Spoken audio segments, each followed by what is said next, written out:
Facebook में group के माध्यम से चलाया गया।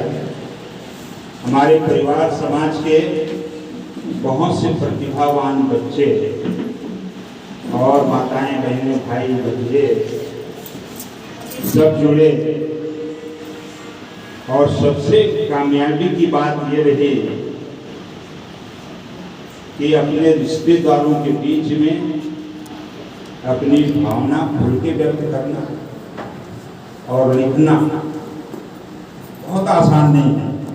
हम कहीं और जा कर के कहीं और मंच में हम जो है खुल करके उसका पाठ कर सकते हैं, अपनी भावना व्यक्त कर सकते हैं, लेकिन अपनों के बीच में ये पहला प्रयोग था और उसी प्रयोग का यह सदपरिणाम है कि लोग सतत लिखते रहे और रचनाएं इतनी हो गई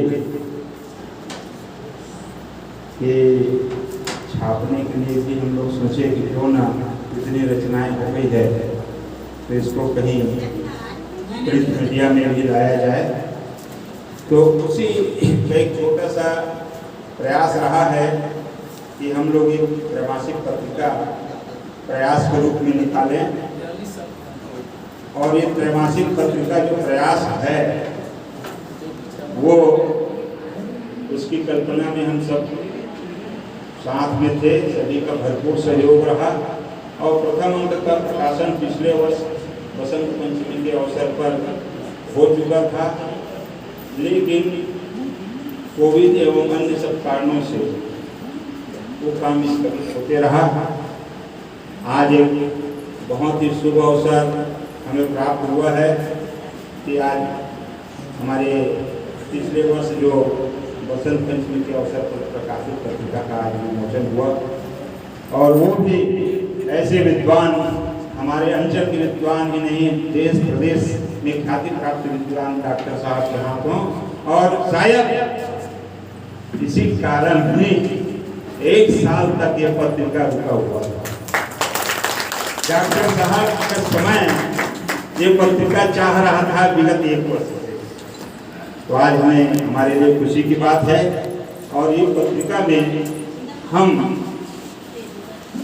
मूर्ति कला, पाक कला और युद्ध कला, तलवारबाजी भी, तमाम चीज़ों को हमने समाहित किया और सभी लोगों ने रुचि दिखाई। कमोबेश सभी की रचनाएं या प्रस्तुतिकरण आई, उन सारी चीज़ों को हमने इस पत्रिका में आबद्ध करने का प्रयास किया है। यहाँ पर इस पत्रिका में वो तमाम चीज़ें दिखने लगेगी जो हमारी गतिविधियाँ हैं। और इसी दौरान मैंने भी गजल एकल गजल पुस्तक का प्रकाशन करवाया। 9 अक्टूबर को वाराणसी में काशी विद्यापीठ के आचार्य परम आदरणीय श्रद्धानंद जी के कर कमलों से विमोचन हो चुका है। आज मैं बहुत ही खुशी और प्रसन्नता के साथ मेरी ये रचना आप सबको सादर भेंट है और इस रचना में जो भूमिका है, जो समर्पण है, उसको लगता है कि मैं आपको अपने रचना के माध्यम से समर्पित करूं। मैंने इस पुस्तक में जो समर्पण लिखा है, मेरी यह प्रथम कृति कभी सोचा न था। पिता स्वर्गीय ठाकुर गोवर्धन सिंह ग्वाल, माता स्वर्गीय ढेलाबाई, भैया स्वर्गीय महाभारत सिंह ग्वाल, दीदी स्वर्गीय कमला देवी केशरिया को सादर समर्पित। इसमें भी मैंने एक गजल लिखी है। इष्ट कुल देवी देवता और गुरु का पाकर आशीर्वाद, बिछड़े सभी प्रिय परिजन को कर दिल से आज याद। कर रहा हूँ समर्पित रचना चरणों में माता पिता, भैया दीदी और अंबिका से कर दीजिए संवाद। मैं हर पल करूं सभी को याद, गीत गजल जब लिखूं और चला रहा मैं लेखनी मन में रख भारी और साज। कभी सोचा ना था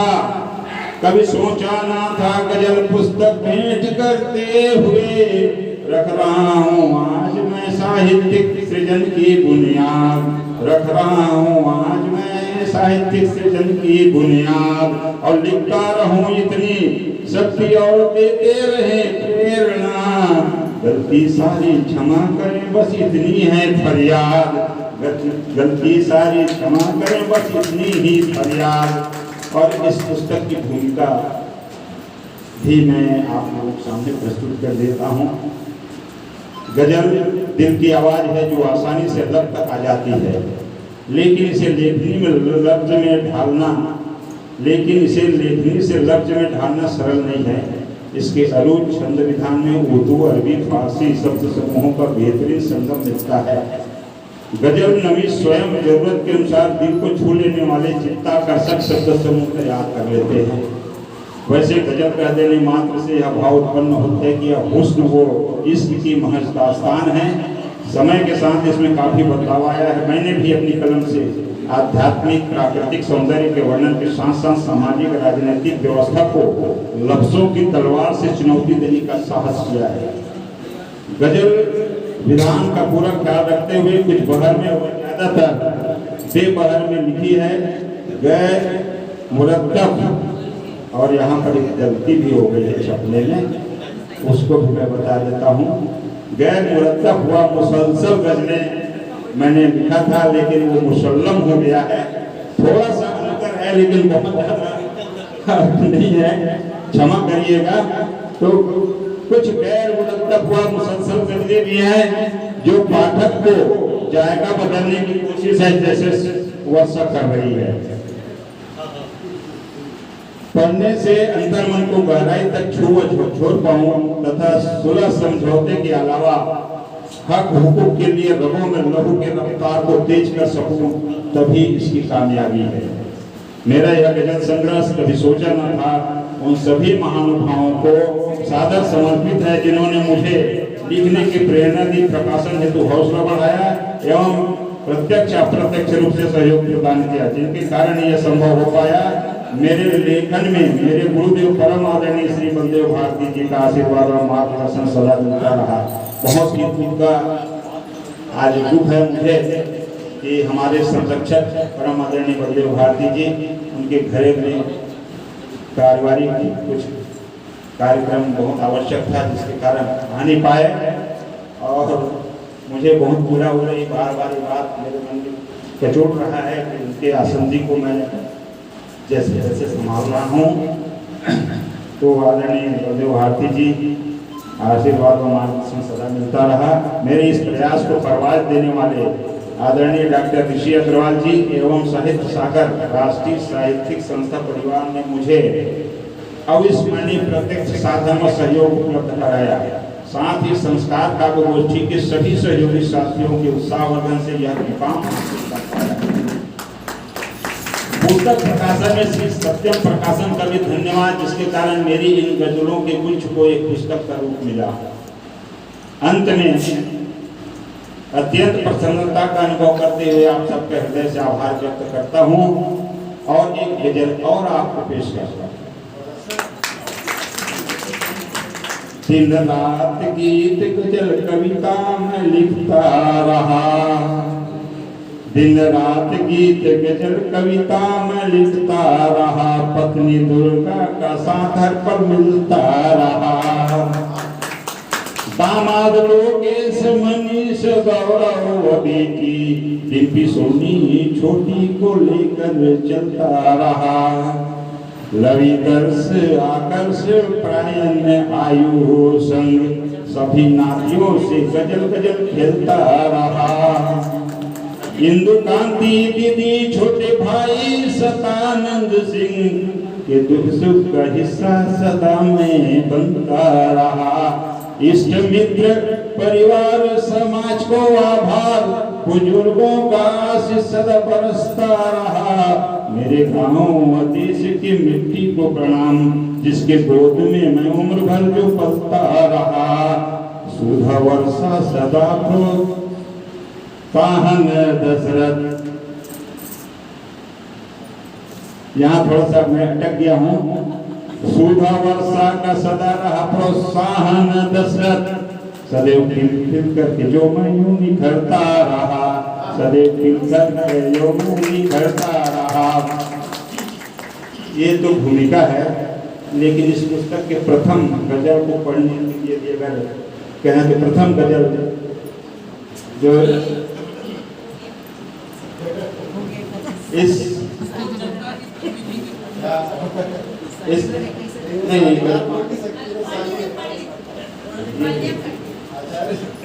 ये कभी सोचा ना था कि प्रथम मेरा गजल है, वो कभी सोचा ना था कि मैं शहर जाऊंगा। हम बहन तो कभी सोच नहीं सकते हैं कि हम गुरु खिलाई आप, कभी सोचा ना था कि मैं शहर जाऊंगा, गांव छोड़कर वहां पर ठहर जाऊंगा। सीने में समेटे अपनी यादें पुरानी, वापस जब भी मैं अपने घर जाऊंगा। लिए छोटी सी हसरत दिल ने सोचा न था, बड़ी ख्वाहिशों के बीच से गुजर जाऊंगा। शब्दों को बांधकर यहाँ छंदों में सुंदर गीत गजल कविता पर मैं मर जाऊंगा। जज्बातें किताब की लेगी एक दिन शक्ल, होकर दफन पन्नों में मैं हुआ मर जाऊंगा। लफ्जों को दरियाए मोहब्बत में भिगो मैं यूं कर जाऊंगा।